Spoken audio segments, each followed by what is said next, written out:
আসসালামু আলাইকুম। সবাই কেমন আছেন? আলহামদুলিল্লাহ, আমিও খুব ভালো আছি। একটা কথা মনে রাখবেন, ফ্যামিলির উপরে কিচ্ছু নাই। ফ্যামিলির উপরে কিচ্ছু নাই, না ভালোবাসার মানুষ, না বন্ধু, না আত্মীয় স্বজন বা রিলেটিভের কেউ। সবাই চেঞ্জ হয়ে যাবে, সুযোগ বুঝে সবাই চেঞ্জ হয়ে যাবে, চলে যাবে, তাদের আসল চেহারা দেখিয়ে দেবে।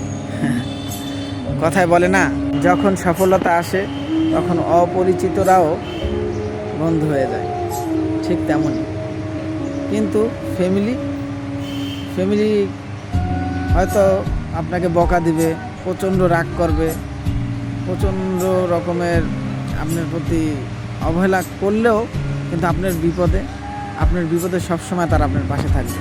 সবসময় আপনাকে বিপদ থেকে কীভাবে উদ্ধার করা যায় সেই প্রচেষ্টাই করবে। তাই সবার আগে নিজের ফ্যামিলিকে ভালোবাসুন, তাদের সময় দিন, তারপর পৃথিবীর অন্য কেউ।